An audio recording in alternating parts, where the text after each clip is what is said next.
Tout au long de la Calestienne, c'est-à-dire de cette bande calcaire qui parcourt la bordure sud du Synclinorium de Dinan, et vous avez la plupart des maisons dans les villages qui sont construites avec ce calcaire givessien gris.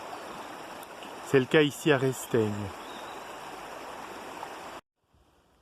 Voilà donc, nous avons suivi la bande calcaire du Dévonien moyen, eiffélien, givessien, depuis Couvin jusqu'ici. Ça fait quand même quelques dizaines de kilomètres, on est allé vers l'est. Et on est monté en stratigraphie aussi. Donc on a quitté les calcaires de Couvin. Je vous ai expliqué que c'était un premier essai, si vous voulez, de plateformes carbonatées centrées probablement sur l'île de Rocroi. Au-dessus de ces calcaires de Couvin, que nous n'avons pas vus, il y a plusieurs centaines de mètres de schiste qui correspond à ce qu'on appelle la formation de Gemelle. Et puis après, on va passer à la dernière formation de l'étage eiffélien, qui est cette formation-là, donc à droite dans la carrière, qu'on appelle la formation d'Annonay. Alors comme vous le voyez, on ira regarder le faciès d'un peu plus près tout à l'heure, comme vous le voyez, c'est encore des calcaires relativement argileux.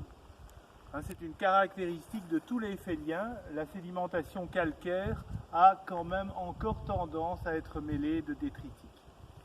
Et puis au-dessus de moi, vous avez une limite assez tranchée entre un dernier paquet de schiste et des roches calcaires massives. En fait, c'est la base de la formation de Trois-Fontaines, première formation des calcaires de Givet. Alors, ceci, c'est pour la lithostratigraphie, pour les formations. Pour les limites biostratigraphiques, donc des étages, c'est un peu plus compliqué parce que vous savez que c'est basé sur des fossiles. En fait, la limite entre l'eiffellien et le givessien est à peu près ici, à la base de la carrière. Et donc, c'est dans cette carrière, la carrière de Resteigne, qui expose très très bien la formation de Trois-Fontaines, que nous allons jeter un coup d'œil à différents types de faciès. Voilà la formation d'Annonay. Comme je vous l'ai dit, calcaire encore assez argileux, ça se voit bien sur les blocs ici par terre. Alors, au point de vue interprétation de l'environnement de dépôt, on est encore certainement sur une plateforme offshore, c'est-à-dire un dépôt sous la zone d'action des vagues de tempête, au large. Au-dessus de la formation d'Annonay, on entre dans la formation de Trois-Fontaines et le premier faciès, c'est un faciès de type tempestite. Donc on est passé évidemment dans la zone d'action des vagues de tempête et dans ce cas-ci, le faciès que vous voyez là, le critère c'est la présence de lentilles de matériel bioclastique, c'est-à-dire avec des fossiles. Voilà, il y a un peu de tout, c'est mélangé, il y a des brachiopodes, des morceaux de coraux, des crinoïdes. Donc, diminution de la profondeur par rapport à la formation d'Annonay.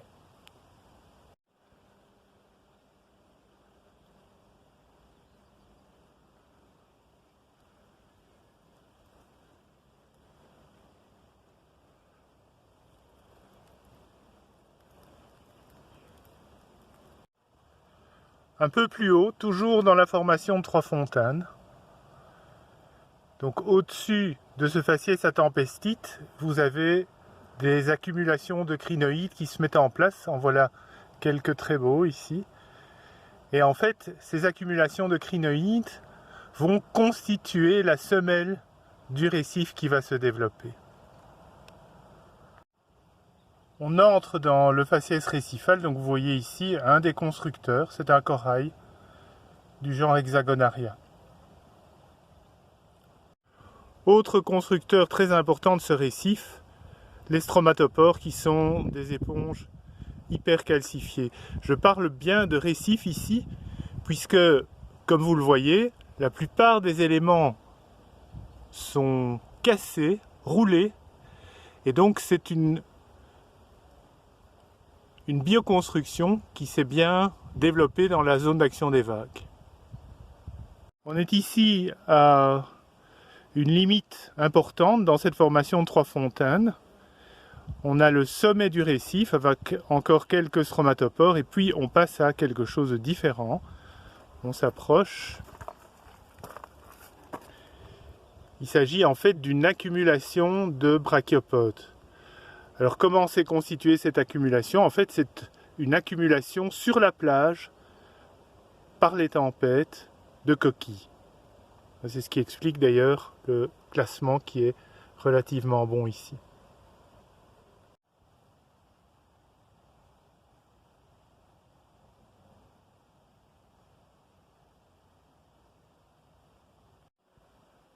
Au-dessus de cette accumulation de coquilles, donc ici sur la gauche de l'image, des calcaires noirs très fins, absolument dépourvus de fossiles.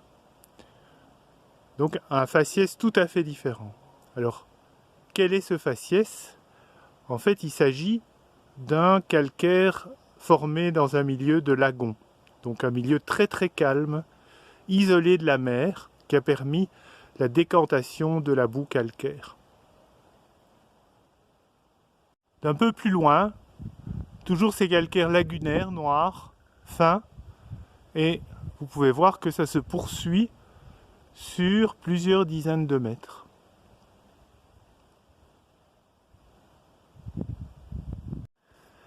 Donc je vous ai dit que dans ce lagon, il y avait très peu de fossiles. On trouve en lame mince quelques algues.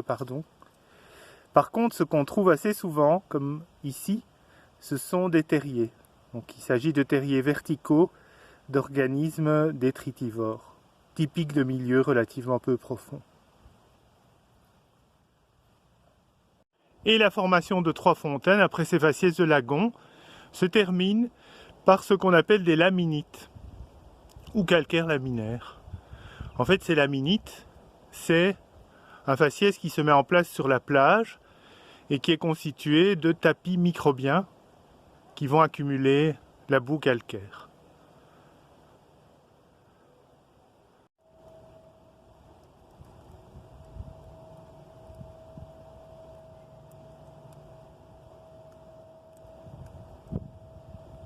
Le fait que ces faciès de laminites soient très peu profonds est attesté ici, entre autres, par la présence de polygones de dessiccation. Donc à certains moments, vous avez une immersion qui peut durer un certain temps et dessiccation. Donc voilà la fin de la formation des trois fontaines. Au-dessus des laminites, en fait, vous avez un joint argileux et puis on change totalement de faciès. On va passer à nouveau à quelque chose de récifal avec des coraux que vous voyez là. On ira les voir d'un peu plus près. C'est des belles colonies en place d'hexagonaria. Et on passe dans la deuxième formation des calcaires de Givet qui s'appelle formation des terres d'or. Alors ensuite, mais on ne le verra pas, on a la formation du Mont d'Or et le Givetien se termine par la formation de Fromlen que vous verrez à l'affleurement du Sourdave.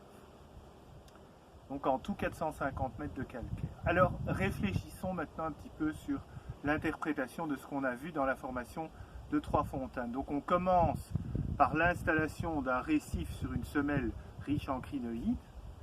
Donc c'est une phase de stabilisation. Le fond était probablement relativement mouvant, trop fin pour qu'un récif puisse s'installer directement. Donc il a fallu passer par une phase où des organismes de type pionnier se sont développés et puis en se désagrégeant, ils ont fabriqué ce substrat sableux qui est nécessaire à la fixation des larves des organismes constructeurs. Rapidement, à l'échelle géologique, on est passé de cette semelle à crinoïde à quelque chose riche en différents types d'animaux constructeurs, des stromatopores, donc des éponges, des coraux, avec des algues aussi. Et puis à un certain moment, on est passé à une accumulation de coquilles sur la plage. Qu'est-ce que ça veut dire? Ça veut dire que pendant un certain temps, ce récif s'est développé et en se développant, il a fini par atteindre le niveau de la mer. Et donc pour continuer à se développer, puisque on est sur la plage, que se passe-t-il? Le récif doit migrer, se déplacer vers la mer. Donc il va faire un déplacement latéral qui peut atteindre quelques centaines de mètres, voire quelques kilomètres en direction du sud, vers le large de l'océan Réique. Et donc il va recommencer à se développer. On ne le voit pas ici évidemment, puisque c'est au sud de cette position-ci. Il va recommencer à se développer, et derrière ce récif, qui est une barrière, va se mettre en place une zone de calme. Et donc dans cette zone de calme, vous allez avoir la possibilité d'accumuler des sédiments fins, et vous aurez un lagon. Et donc c'est le lagon que vous voyez au-dessus de ce premier récif. Donc j'insiste bien, le lagon que vous voyez là n'est pas le résultat du récif que vous voyez dans la carrière. Il est le résultat d'un récif qui s'est installé et qu'on ne voit pas plus au sud. Alors ce lagon s'est comblé et à un certain moment on est repassé à une sédimentation au niveau de la plage, mais cette fois-ci non pas avec des accumulations de coquilles qui nécessitent une certaine énergie, puisqu'on est en milieu très protégé. Sur cette plage se sont développés des tapis microbiens, et donc vous avez ces laminites qui se mettent en place. Et puis on atteint de nouveau le niveau de la mer. Donc pour que quelque chose se passe, il faut, et c'est ce qu'on voit ici, une nouvelle transgression marine. Et cette nouvelle transgression marine va mettre en place des calcaires, mais comme elle est relativement rapide, vous allez avoir directement un milieu qui est assez profond. Donc il n'y a pas d'intermédiaire entre les laminites et les calcaires relativement profonds, avec des petites lentilles récifales de la formation des terres d'or. Donc voilà ces très belles lentilles récifales de la formation des terres d'or, ce sont des hexagonaria à nouveau ici. Et vous remarquez, si vous comparez ça avec les constructeurs dans le récif de la formation de Trois-Fontaines, ici, vous avez des organismes qui sont en position de vie. Donc on est sous la zone d'action des vagues, pas forcément sous la zone d'action des vagues de tempête, parce que si on regarde un petit peu plus bas, ben là vous avez les mêmes types d'organismes, mais cassés et probablement déposés sous forme de lentilles par les vagues de tempête. Mais vous avez quand même une proportion importante de calcaire fin qui se met en place pendant les périodes de beau temps.